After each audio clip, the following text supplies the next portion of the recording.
Welcome to the EpicureanFriends.com book review of A Few Days in Athens. This presentation is brought to you by the EpicureanFriends.com forum, where we discuss and study all aspects of the philosophy of Epicurus. A Few Days in Athens is a fictional story of a short episode in the life of a philosophy student in ancient Athens Greece at the time of Epicurus. Written by Frances Wright and published in 1822 when she was 18 years old, this book was praised by no less a figure than Thomas Jefferson, who hosted Frances Wright at Monticello and wrote that the book was, quote, "a treat to me of the highest order. The matter and manner of the dialogue is strictly ancient. The scenery and portraiture of the interlocutors are of higher finish than anything in that line left to us by the ancients. And like Ossian, if not ancient, it is equal to the best morsels of antiquity." We've selected A Few Days in Athens for this book review because the story provides a light and entertaining introduction to some of the major aspects of Epicurean philosophy. Please keep in mind as you listen to each session that the story is fictional, and Frances Wright is giving you her own private interpretation of Epicurus based on much the same information that we have available to us today. In a few cases, Wright's story deviates from Epicurus's own views, but when we get to those, we'll point them out to you clearly. Even more, keep in mind that the statements made by the participants you are about to hear are those of themselves alone and should not be taken to be the final word on what Epicurus actually taught. In the spirit of an actual book review, our discussion is freewheeling, and the participants are giving their own impressions of each chapter, in many cases without being experts themselves on the philosophy or even having read the full book themselves. So in general, remember that we've made no attempt to edit each episode to make sure that everything you hear is a correct statement about Epicurus. There are many different interpretations of what Epicurus taught, and we hope this book review will prompt you to engage in a deeper study of Epicurus for yourself. If you're a new student of Epicurus, at EpicureanFriends.com, we recommend the book by Norman DeWitt, Epicurus and His Philosophy, as the best general introduction to Epicurus. If you'd like another audio presentation which focuses more deeply on the details of Epicurus, please subscribe to the Lucretius Today podcast, the flagship podcast of EpicureanFriends.com, which is available for free on iTunes and most anywhere podcast listings can be found.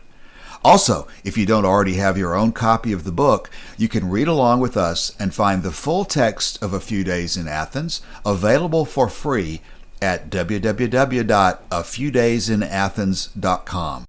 Thank you for listening, and we hope you enjoy this session. So let's join it now. Why don't we go ahead and get started, and I'll just say a few words of stream of consciousness to start with, and Joshua has promised to elaborate. I don't know if you've ever heard our podcast, but Joshua is very good at telling some background stories and should be able to fill in the many gaps that will occur after I say something. In terms of the agenda I'd put out here, let's go ahead and, since we just have a few people, deal with some of those preliminary questions. How many people have read A Few Days in Athens all the way through? Is anybody who has not? I have not. I have not. No. Okay. And so that's everybody except me and Joshua. Okay. All right.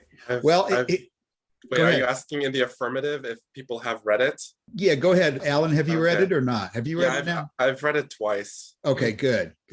Well, again, since we have sort of a manageable number of people, we can probably feel free to make comments as we go through. But I've only heard about this book a few years ago, and this is one of the benefits of having been on Facebook for me. Is one of the people on Facebook, a guy named Ed Lee, some years ago, asked me if I'd heard of this, and I'd never heard of Frances Wright. I've never heard of the book, never heard any of it at all.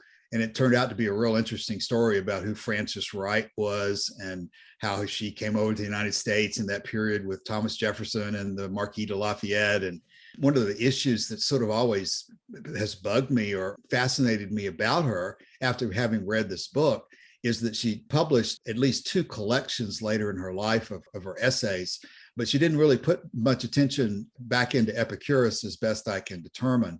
And so I always wondered about that and wondered why that was after producing a book like this that is really, certainly not the deepest philosophical book that's ever written, but it sure is good for someone who's about, about 20 years old at the time when she wrote it. I used to 18. 18. Mm-hmm. Everything I know about her is off of Wikipedia, but it looks like she did come from a family that was sort of into philosophy and teaching. So she had some support, it sounds like.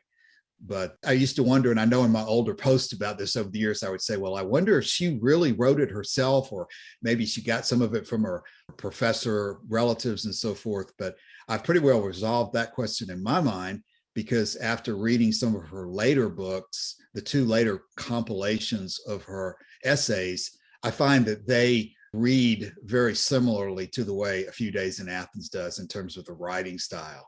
So the writing style seems to stay the same, even though the subjects changed just a little bit. So, and that removed any doubt in my mind that she had written it.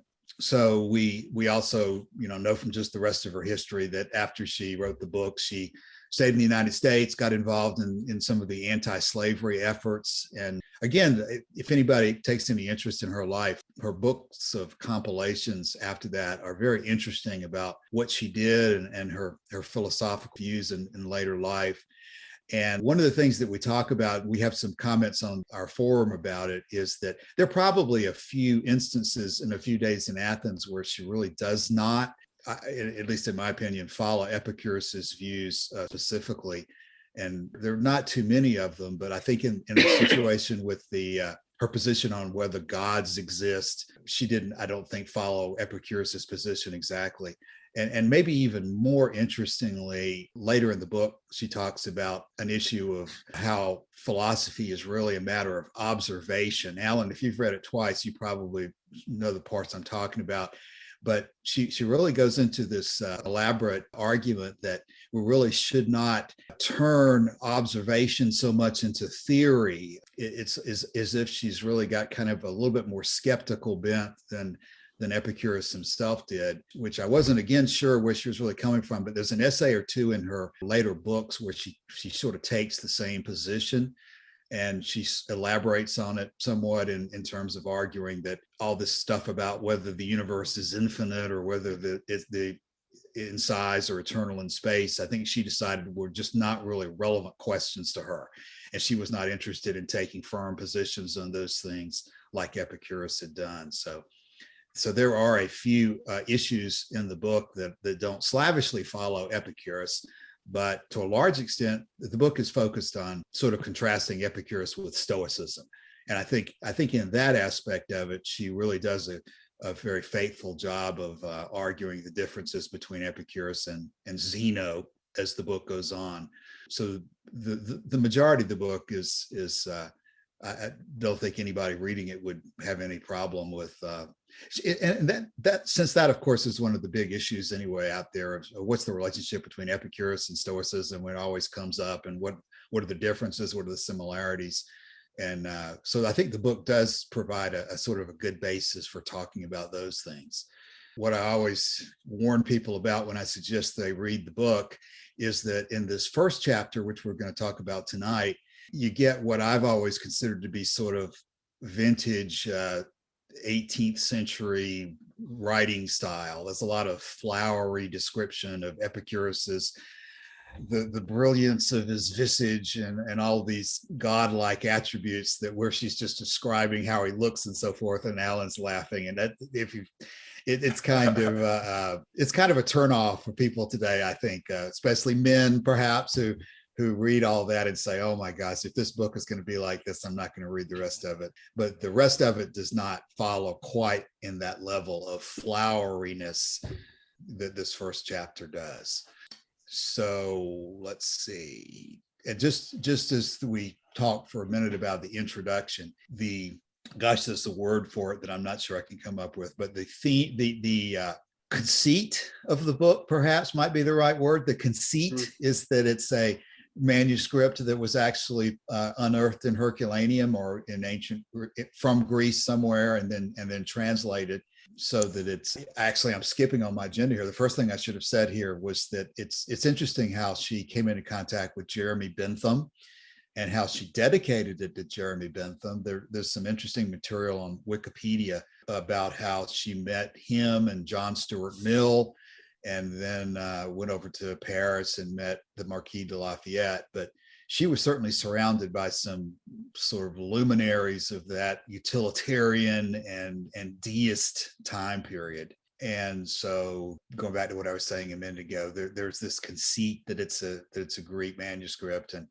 and I think maybe one of the points that people would make regularly about that is that this was, and to some extent still is, pretty controversial material, especially when you read the last chapter of the book and see the just absolute up and down attack on religion in general. So she presumably, whether it was just totally a conceit or whether she wanted to somewhat insulate herself from the criticism that somebody who wrote material like this would get, it's hard to say. She certainly was very brave to do all the things she did in her life, so it shouldn't have been an issue of bravery. But for whatever reason, the book is written as a conceit that it's an actual manuscript when it's actually not. I think I have the whole book on a few days in Athens.com, and there's the link there to the statement that Jefferson made about it. It's almost like he wrote a book review, and there's some line about how that even though it's not ancient, it has the look of being ancient or something like that.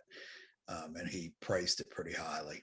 So anything, Joshua, you want to say about her background before we launch into a discussion of chapter 1? Well, the first thing I would go into there is what you've just talked about, Cassius, which is this conceit of the work. And this was a fairly, I think, a typical thing for authors to do. And in fact, in one case, the case of the Gaelic or Irish bard Ossian, which was a complete fabrication of the Scottish poet James Macpherson, people were actually taken in by the ruse, as it were, and scholars were divided on the question as to whether the work was authentic or was fabricated. I think in the case of Frances Wright, it would have been clear that this could not have been a work that was found in Herculaneum. It simply doesn't read like a Greek work. The other thing I would say about Frances Wright, she was a really remarkable woman. She was the first woman in America to give lectures to mixed audiences in her own right, which is kind of remarkable. And this idea of giving lectures at that time in American history was sort of the way that adult education happened. You know, people graduate from school or whatever, and they go out into their work. But there would be moving lecturers, you know, who would go around the country to different lecture halls, and they would give public talks on issues of the day. And Henry David Thoreau, this is how he earned quite a lot of his money.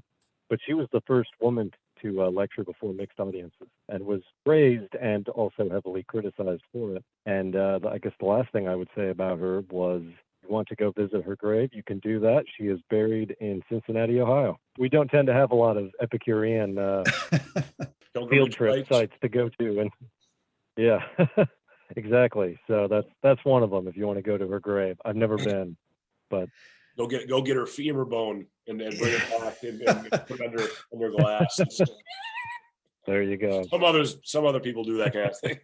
Well, that was one of those people like that, Matt, was Thomas Paine got dug up, right? And his bones don't really exist anymore anywhere. And compared to the Age of Reason and so forth, maybe it's surprising they didn't go dig her up too, the way that they were both such attacks on religion. The only other thing I'd add about her was that I waited several years after reading this book before I finally dug up those other essays that she wrote. And there's another book about her travels in America. I don't think I've to this day, I've not read that. But these compilations turned out to be, when I finally went to them, a lot more interesting than I kind of expected them to be. Because what I was looking for was, okay, where's the extra essays after this book where she talked about how brilliant Epicurus was? And they don't really exist even in that book. But there are chapters on philosophical issues in the book where you could see where she's tracking his positions and like I say, deviating from them to some degree. So there are some pretty interesting chapters about, if I remember one particularly about this epistemology issue of skepticism and certainty and what you really need to focus on and so forth. So there's those in that book. That pretty much exhausts my background information about Frances Wright. Cassius, if I may just briefly interject. Sure. So I kind of followed this sort of line of investigation that you also went down. It's like, where's the other content in support of or in defense of Epicureanism? So I went looking, and so I did find a book. I don't know if it's going to show up. Is this the book that you have, Cassius? I don't think I've read that one. I'm actually talking about books that she published herself back in the 1800s. I see. Reason, so Religion, and Morals. Yes, it's a collection of her lectures. Oh, okay. Lectures, and in some of her lectures, she does make a passionate defense of what I understand Epicurean epistemology to be. So yeah, it's interesting to go into those essays or into those transcribed speeches. I actually don't know exactly how they did that, but yeah, I definitely recommend it if anybody is interested in getting like a broader picture of what her work was about, because she is largely known for her campaign of public speaking. And in fact, there's an episode in that campaigning where she was really highly reviled, and people actually actively tried to stop her from giving these presentations. And it even escalated to the point of some group infiltrated, they hijacked one of her talks, and they released some sort of smoke or some gas into the room, and everybody had to evacuate. So that's how committed they were to suppressing her. So I thought that was really interesting. That is interesting. Obviously, what you're talking about, Alan, is sort of a more recent compilation there. As usual, what I usually find my material, I go to archive.org and look for her name, and you can find the actual facsimiles of the original books. Like I say, I think there's 2 of them that are there. But I bet you that book just kind of contains the best of them. And one more thing about her is she's really kind of interesting. And we've always taken the position in the EpicureanFriends.com forum, just to avoid unnecessary disharmony, not to go too far into politics and stuff, but it is interesting to read her anti-slavery material and her just her sort of diagnosis of the whole situation. She had a lot of interesting opinions, not just on religion and epistemology, obviously, but slavery and sort of an anti-monopoly position. I don't know if that book you had, Alan, has any of those books in it, but it was a sort of anti-capitalist, depending on what you consider capitalism to be. But she was just a very smart lady. And it really bugs me that she didn't write more about Epicurus. And I do think that's probably something to consider as you study her more directly, is because I tend to think that Epicurus is a really important person to think about and talk about, and I write about him a lot. And I keep looking for where's her next essay. In fact, the book closes with sort of a hint that there's more to come. And I believe even in this introduction, it talks about this is only like 1/3 of the manuscript.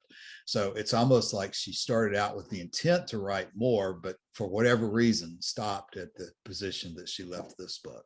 Okay, with that, I was afraid we were going to not have enough to say. And as usual, I'm talking too much, and we're already past the 20-minute mark to start. But since we've only got 6 or 7 people, or what is it, about 8 maybe tonight, or 7, we'll have plenty of time to let everybody say what they'd like to say, I hope. Especially since chapter 1, there's really not an awful lot going on in chapter 1, other than just the introduction of the setup, with Theon being a student who is trying to sort of test different schools, but has spent most of his time in the porch, I guess, of course, is the Stoic school. And that how he just accidentally comes across Epicurus on the road and doesn't recognize Epicurus, but that gives Frances Wright the opportunity to go into paragraph after paragraph of flowery description about how godlike Epicurus looks in person and how his appearance was so fitting for his role as a philosopher. And there's discussion back and forth that we can probably dig some details out of that I did not put in this outline here. Just wanted to sort of set the stage here with this outline and not try to include everything. So there are some interesting aspects in here. One of them that I did make note about in the outline was, and this goes through the whole book, Frances Wright will make comments that seem to be relatively straightforward, but they're allusions to other schools and positions that they take. And there was an allusion here to if you're a Stoic or a follower of Plato, then you're not necessarily, there's something about being a Stoic that where you're not particularly interested in guides. It's been some years since I read that, and I frankly can't remember all the implications of that. Maybe somebody will have a comment about why that comment is there. But there are a lot of, as we go through the other chapters, there'll be many more of those type allusions that we can talk about. So again, I've said some things. Joshua, you want to talk about chapter 1? Yeah, I put together a small outline. Okay. One of the things I found interesting, and I kind of tracked it down a little bit, is I think this is something that would have been quite important in many of the literature classes I took, was that in order to meet Epicurus, he had to leave the city. In literature, there tends to be this distinction drawn between the city and what in Shakespeare's time would have been called the green world, between the city and nature.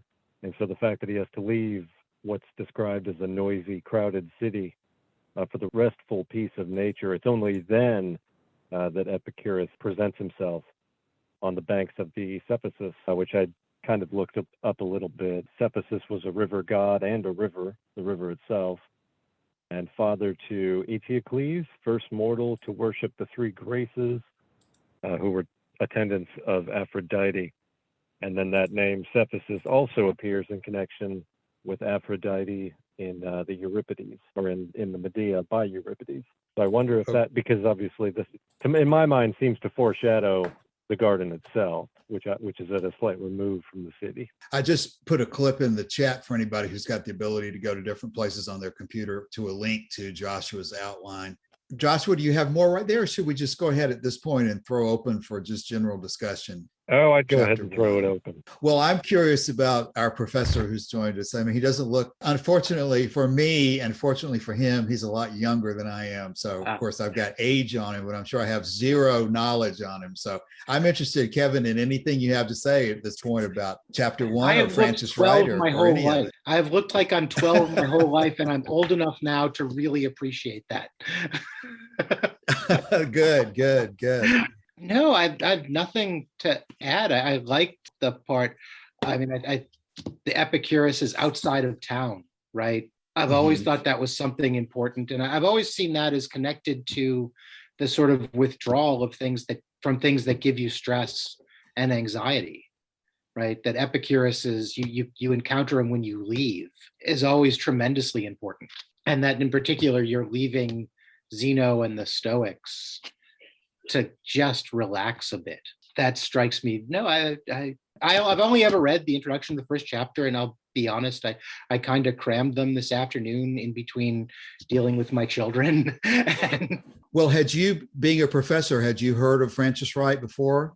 So if you haven't read the book, had you at least I haven't read the book. I'd only heard of her in passing in relation to Bentham and Mill as part of that crowd. Yeah, I still remember when I first came across the book, I thought, wow, this, I read, there's various books over the years that people have written, and I think there's probably maybe one or more other fictional type, and I'm not sure whether there's even any, but this one is just so, it does seem to me to pack a lot of philosophical information in it. And it seems like she just went through Diogenes Laertius or whatever, and seems to have pulled out a lot of interesting factoids about different other philosophies. But it surprised me a lot that you don't hear about this book very, very often at all, or Frances Wright for that matter.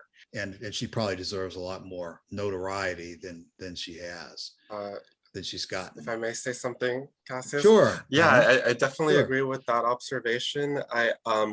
I took the liberty of contacting some of the philosophy professors from my university, and I was able to have an in-person conversation with Professor Christopher Moore at Penn State. He is a professor he specializes in ancient philosophy. Principally, most of his corpus is in Socrates, Plato. And I asked him if he had ever heard of this novel, and he didn't know it. And so I gave him a copy of it. I told him that it's kind of like a fictional, a lost Epicurean dialogue, if you will. And so he was pretty intrigued by it. So I hope he had a chance to read it. But I'm sure being a philosophy professor is a tremendous amount of reading involved with that. But since the novel is relatively short as it is, I think it's possible to consume it in just a few sittings, really. And I also appreciate you, Cassius, for uploading an audio reading of it on your YouTube page, which makes it actually a lot easier to follow the flow of things, because if you actually look at the text itself, a lot of the paragraphs are it's not labeled who's the speaker at the moment. And so, but when you hear it spoken, it sort of flows more easily.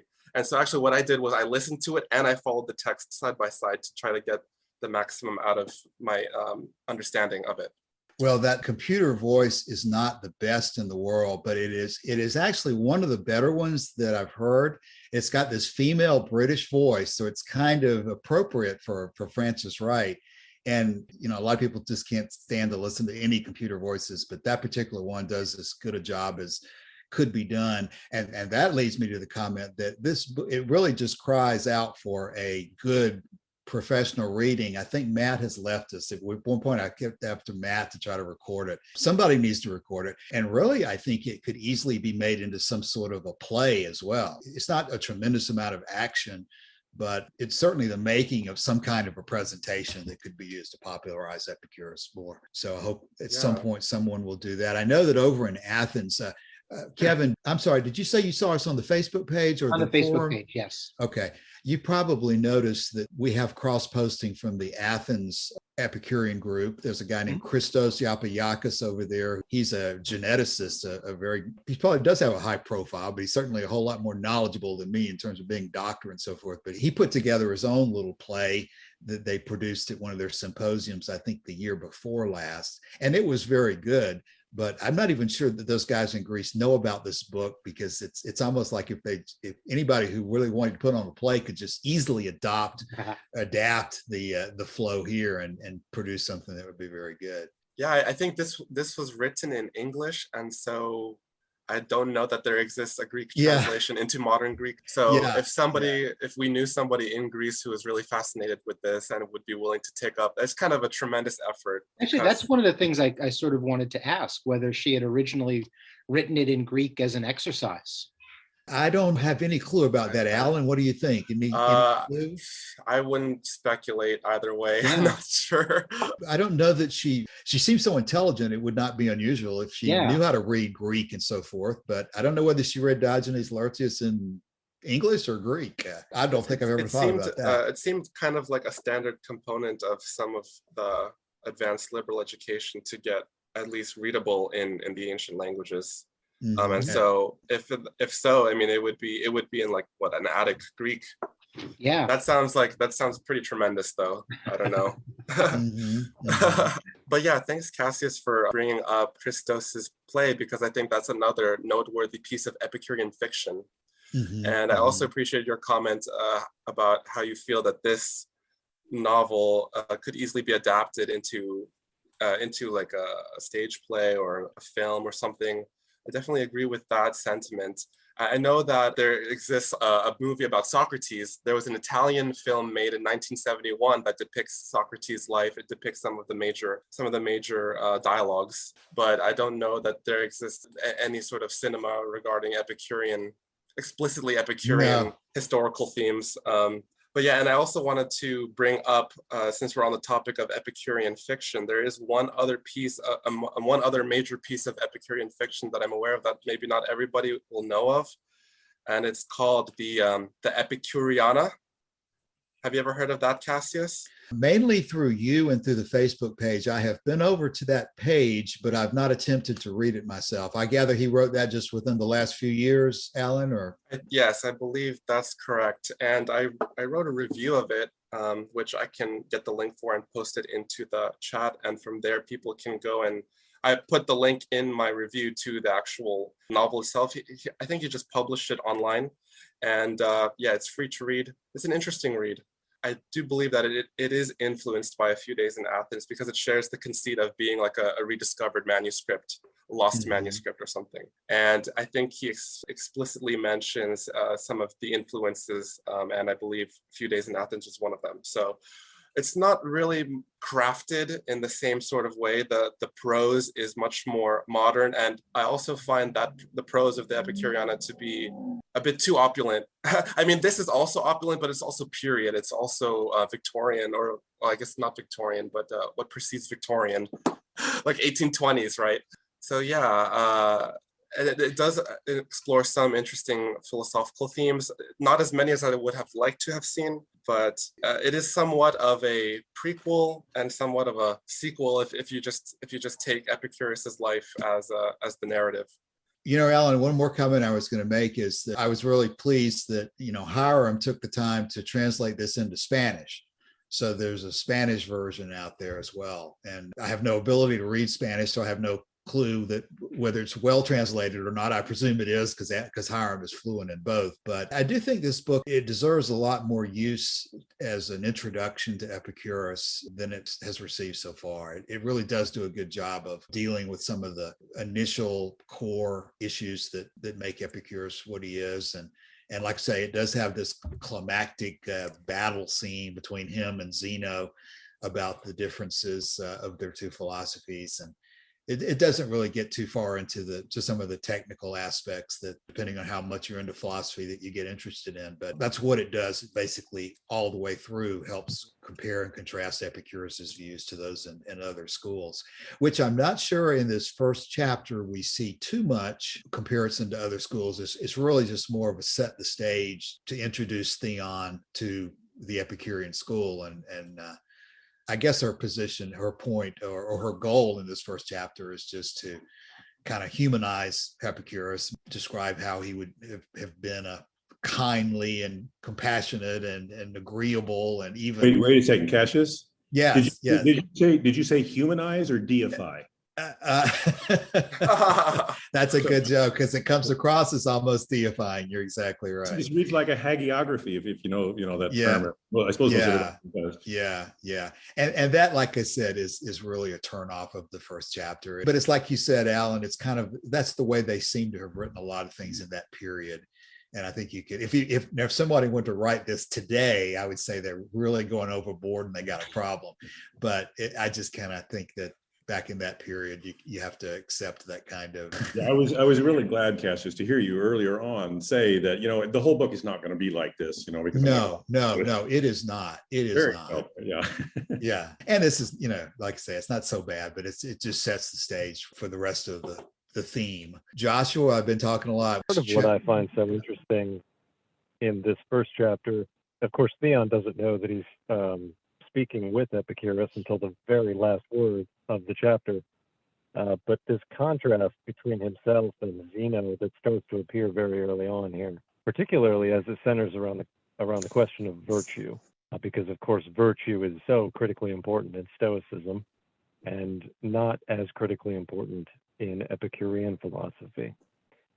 So there were a few interesting quotes that I think really stuck out to me. One of them, he says, "He who but admires virtue yields her but half her due." He says that Stoicism is a school of real virtue. He says that not all men can be poets and philosophers, but all men can be virtuous. And then there's quite a lot to be said about Epicurus and his various degeneracies here.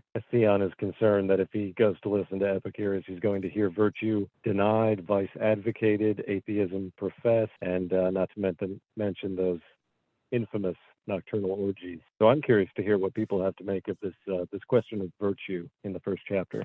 And then lastly, of course, the main thing where Epicurus finishes in this chapter, that the first and last thing is to think for yourself. So those are the main points of interest for me in this first chapter. Once again, Joshua, thank you for preparing such a detailed outline here. I have, whether consciously or subconsciously, tried to make the opening 30 minutes or so lighter and inviting and getting people to speak and so forth. And I realize now, been looking at your outline, that I should be embarrassed that you are really going straight into the philosophy, which is what people came here probably to talk about, rather than listening to Cassius drone on about the background of Frances Wright. And now that I see this, I remember there are significant things here we should be talking about.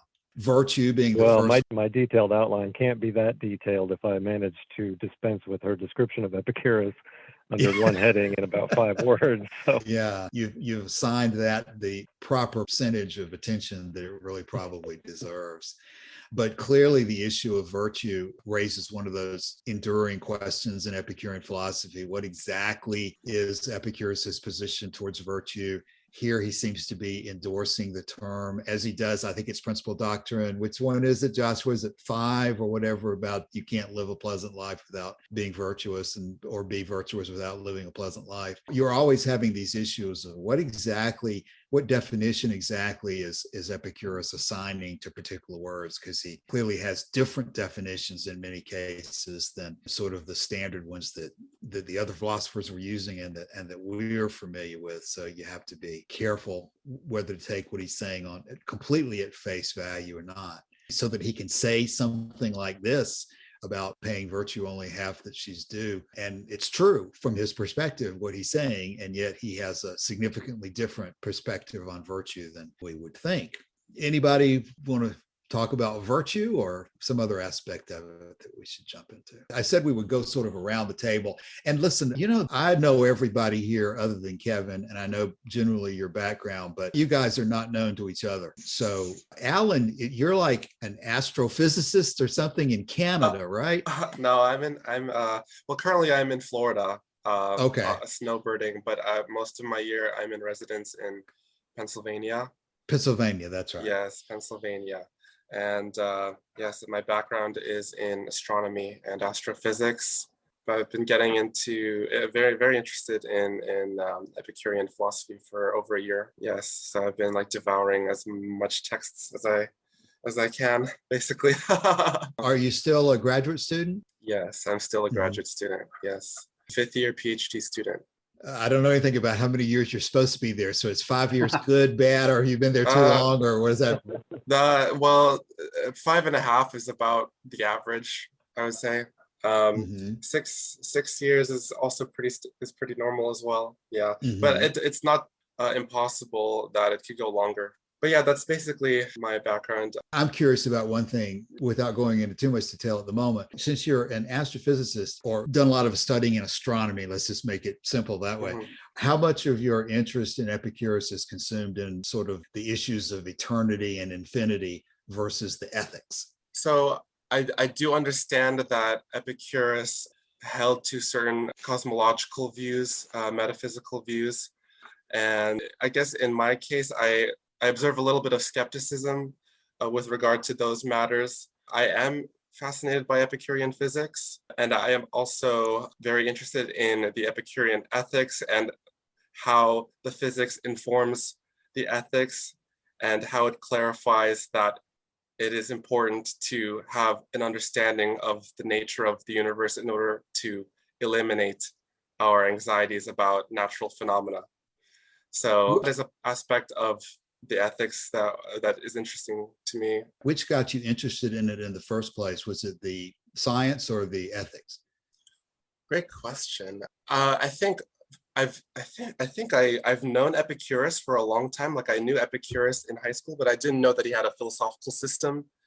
I just knew that he was a sort of a refined hedonist. That was like my only preconception of what he was. But much later, maybe around when I started reading Epicurus over a year and a half ago, I first looked at Stoicism, and I had some disagreements or just some confusion there. And I just wanted to see what else was available, what other Hellenistic philosophies are available.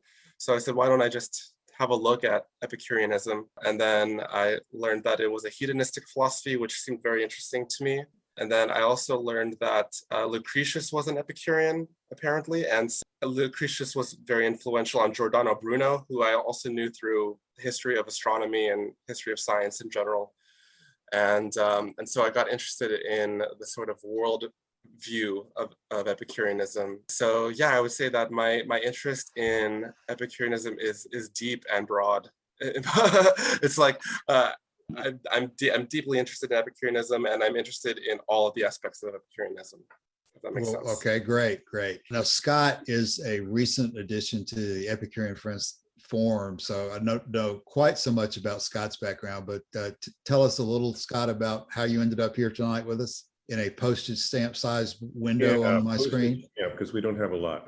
So yeah, just basically, I mean, I've always been a sort of a philosopher at heart. I've always been interested in religion and motivation and so forth. I've been a fundamentalist Christian. I've been many different things in my life, but I really landed on Buddhism about 40 years ago or so, and I've been heavily into that for a long time. I've only recently become dissatisfied with that and began looking around at Hellenistic philosophies and so forth. Although I had studied philosophy in college, I never really got anything on Epicureanism. So this is brand new for me. I think 2 or 3 months I've been in here and reading. It's fascinating. But I'm just a newbie. One of the things I am interested in, you mentioned it again, Cassius, this today is, or maybe Alan, I guess, that it's almost Epicureanism is swept under the rug so much. There's so much talk about Stoicism and Plato and Socrates and so forth, and that's great. I don't know why that is. It doesn't make sense to me. Epicureanism is known to have survived for 7 centuries as an actual active philosophy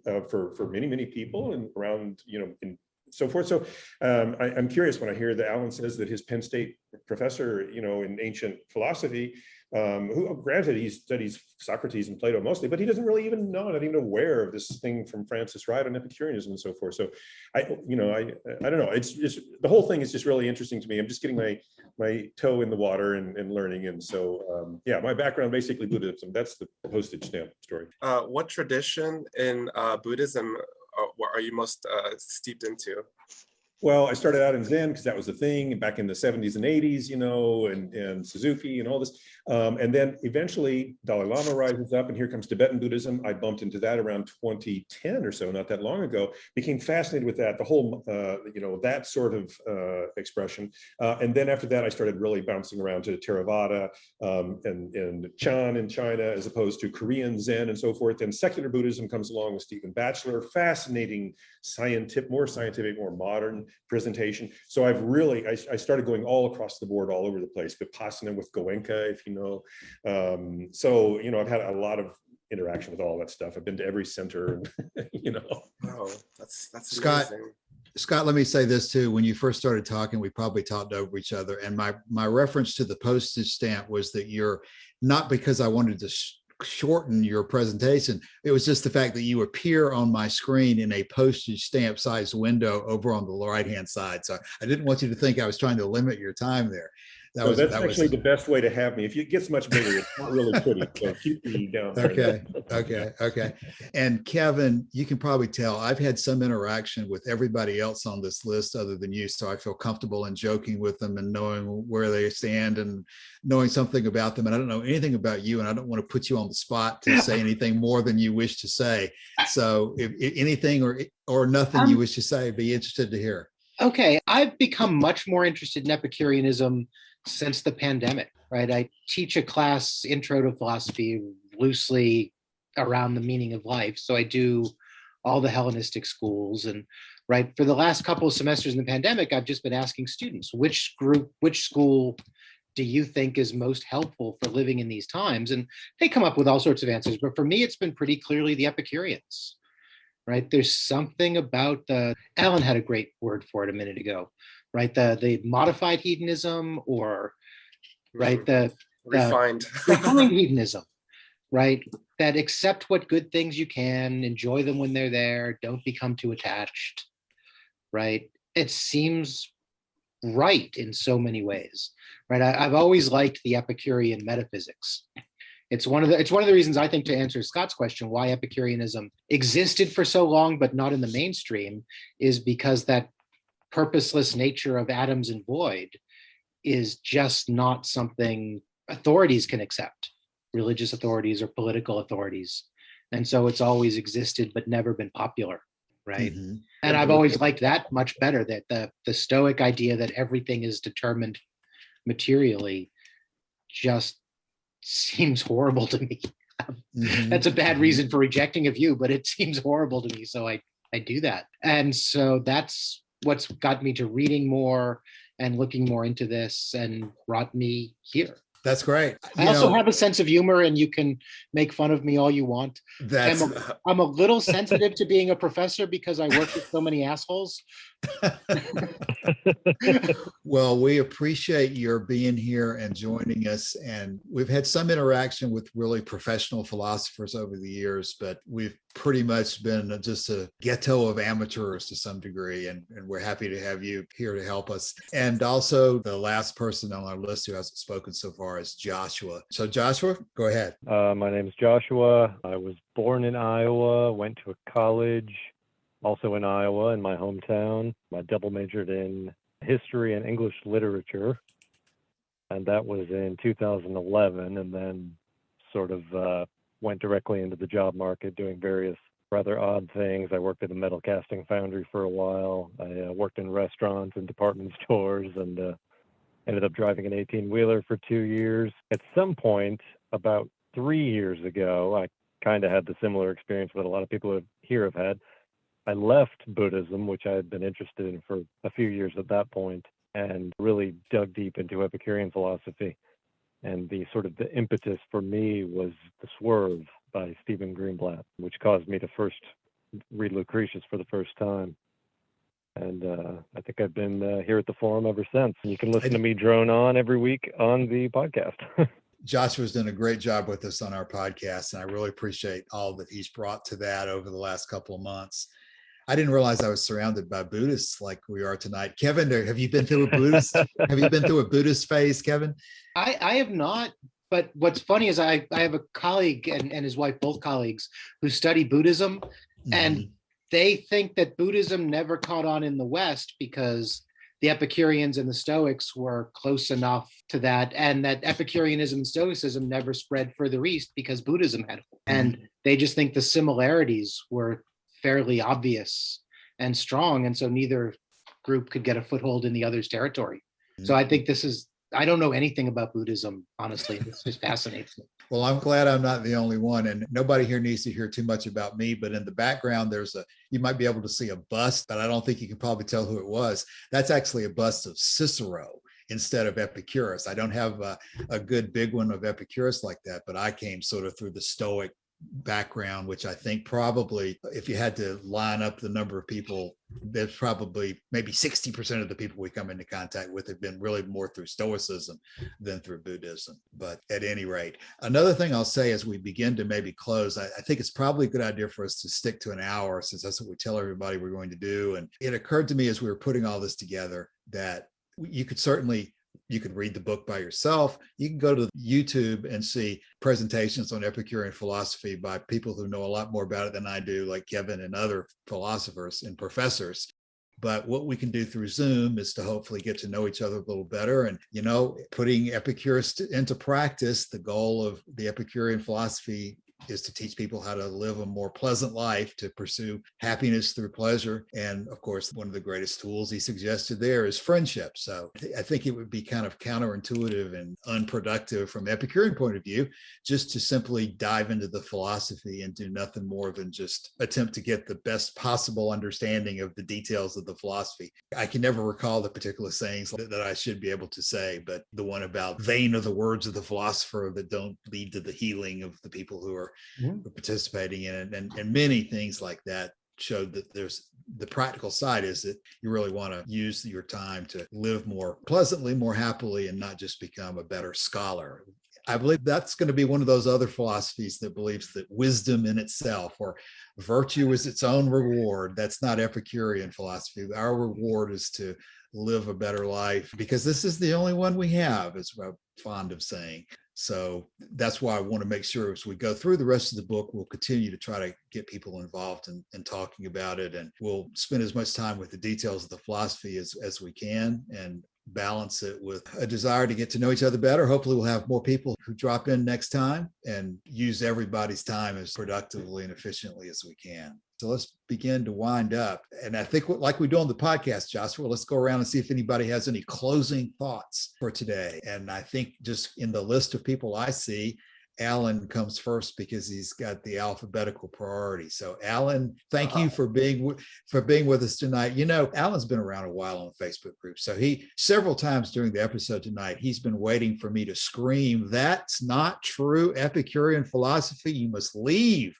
as if I'm so much of a fundamentalist that I can't smile and get along with people and be diplomatic. But I hope I've tried to do a little bit of friendship building tonight. And good to see Alan tonight after years of just seeing the words on the screen on the Facebook group. So let's do closing comments and thoughts. Alan, what are your thoughts for tonight? Well, I appreciate you putting this on. I'm very interested in this novel and extracting from it as much as we can. I think it has a lot of didactic value, and so I'm looking forward to that. And I want to return the sentiment that it's really nice to, put a face to the name and to make your acquaintance. And it's been my pleasure to attend. And I hope that we can continue cultivating friendship. I get asked regularly from people who are very disappointed that I don't look like the Roman with his helmet. I like to tell them that if I thought that adding my face on there was going to be productive for Epicurean philosophy, I'd put my real face on there. But that doesn't add anything to the philosophy. So I just use the same icon year after year after year. Scott, what would your closing thoughts tonight be? Oh, I don't know. I won't say much. I'm very glad to be here. I appreciate very much all your work that you do to set this kind of thing up, Cassius, and so many other things for this philosophy. It's fascinating.